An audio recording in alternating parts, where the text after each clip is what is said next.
Abu Abdillah Muhammad bin Ismail al-Bukhari atau lebih dikenal sebagai Imam Bukhari, lahir bulan Syawal 194 Hijriah di Bukhari, Uzbekistan. Imam Bukhari adalah ahli hadis yang termasyhur di antara para ahli hadis sejak dulu hingga kini. Bersama dengan Imam Muslim, Abu Daud, Tirmidzi, An-Nasai, dan Ibnu Majah, bahkan dalam buku-buku fikih dan hadis. Hadis-hadisnya memiliki derajat yang tinggi. Sebagian menyebutnya dengan julukan Amirul Mukminin fil Hadis atau dikenal juga sebagai pemimpin orang-orang yang beriman dalam hal ilmu hadis. Dalam bidang ini, hampir semua ulama di dunia merujuk kepadanya. Imam Bukhari menghafalkan ribuan riwayat hadis. Menyusun Sahih Al-Bukhari pada tahun 846. Ia menghabiskan sisa hidupnya mengajarkan hadis yang telah dikumpulkannya. Imam Bukhari tercatat wafat pada usia 62 tahun, tepatnya pada tanggal 31 Agustus 870 Masehi atau 256 Hijriah. Beliau dimakamkan di Kompleks Imam Al-Bukhari di Desa Hartang sekitar 25 km dari Samarkand. Imam Muslim lahir di Iran pada sekitar 206 Hijriah atau 820 Masehi dengan nama lengkap Al-Imam Abul Husain Muslim bin Al-Hajjaj Al-Qursairi An-Nasaiburi. Sedari kecil, Imam Muslim sudah giat belajar agama dan akhirnya menekuni ilmu hadis. Pada usia 12 tahun, ia telah menuntut ilmu hingga berbagai pelosok negeri seperti Irak, Syam, Mesir, dan beberapa negara lainnya. Salah satu guru Imam Muslim yang terkenal adalah Imam Bukhari yang disebut sebagai pemimpin para ahli hadis. Selain itu, pendidikan Imam Muslim dalam ilmu hadis juga banyak bergantung pada beberapa guru lainnya. Setelah banyak belajar dari guru tentang ilmu hadis, Imam Muslim berhasil mengumpulkan 300.000 hadis. Ia kemudian memilih dan mengevaluasi hadis tersebut hingga menyisakan hadis-hadis sahih yang dituangkan ke dalam karyanya Sahih Muslim. Menurut para sejarah, kitab Sahih Muslim terdiri atas 43 bab yang membuat sekitar 3.300 sampai 12.000 hadis. Selain Sahih Muslim yang kini diakui oleh Muslim Sunni sebagai kitab hadis terbaik kedua setelah Sahih Bukhari. Sepanjang hidupnya, Imam Muslim telah banyak melahirkan beragam karya tulis. Ia juga memilih banyak murid yang kemudian dikenal sebagai ulama hadis ternama pada masanya. Misalnya seperti Al-Tirmidzi bin Abi Hatim Al-Razi dan bin Khuzaimah. Setelah perjalanan Imam Muslim di seluruh Jazirah Arab, Mesir, Irak, dan Suriah, ia pulang dan menetap kampung halamannya di Nishapur, Iran. Imam Muslim wafat dikebumikan di Nishapur, Iran pada Mei 875 dalam usia 55 tahun.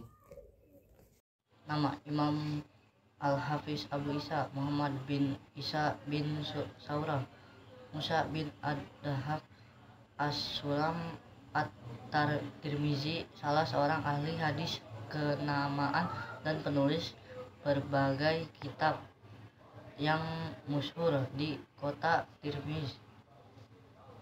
Perkembangan kakek Abu Isa at-Tirmizi berkebangsaan Mirwaz, kemudian pindah ke Tirmizi dan menetap di sana. Di kota inilah cucunya bernama Abu Isa dilahirkan.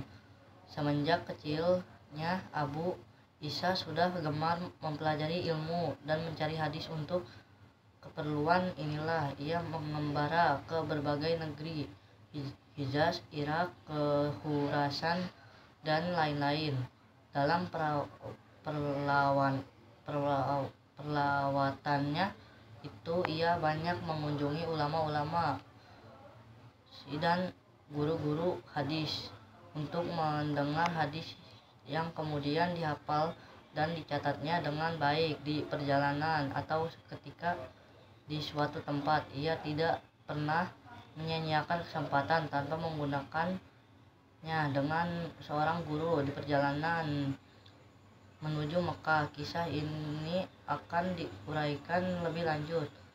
Wafat setelah menjalani perjalanan panjang untuk belajar, mencatat, berdiskusi, dan tukar pikiran serta mengarang, ia pada akhir kemudiannya mendapat musibah kebutaan, dan beberapa tahun lamanya ia hidup sebagai tunanetra.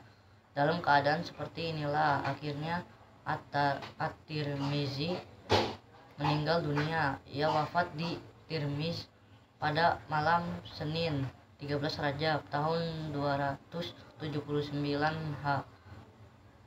Hijriah, 8 Oktober 892, dalam usia 70 tahun. Wasil bin Atta bernama lengkap Abu Hudzaifah Wasil bin Atta al-Ghazal yang lahir di Madinah pada 80 Hijriah. Beliau merupakan salah seorang tokoh besar aliran Mu'tazilah yang mendapat julukan Al-Ghazal atau yang biasa diartikan dengan penenun, karena beliau senang berkeliling di dalam kilang-kilang tenun. Wasil bin Atta wafat pada tahun 131 Hijriah di Basrah. Sejak kecil beliau merupakan murid yang amat kritis dalam mengkaji Al-Quran, hadis Nabi, dan ilmu-ilmu lain. Beliau merupakan salah seorang murid dari Abu Hasyim Abdullah bin Muhammad al-Hanafiyah. Kemudian beliau berhijrah ke Mekah dan mengenal ajaran Syiah. Selanjutnya beliau melanjutkan perjalanan ke Basrah dan kepada Hasan al-Basri. Wasil bin Atta merupakan murid yang sangat cerdas dan berani. Dia tidak segan untuk berbeda pendapat jika menurutnya pemikiran itu tidak sesuai dengan penglihatannya, sekalipun itu dirinya sendiri. Beberapa karya tulis Wasil bin Atta yang pernah beliau dijadikan sebuah kitab kaidah tersebut ialah Asnad al-Muji'ah, At-Taubah, Al-Manzilah Baina Al-Mujalitain, Rutbatul Alati Akhraja Minal Arayu, Ma'ni Al-Quran, Al-Kitabi At-Tauhid, Wal-Aqil, Majara Bainahu wa Baina Amatul Bait, As-Sabir Ila Marhalahab, At-Taqwah, dan At-Tobal Al Alim wa Al-Jahab.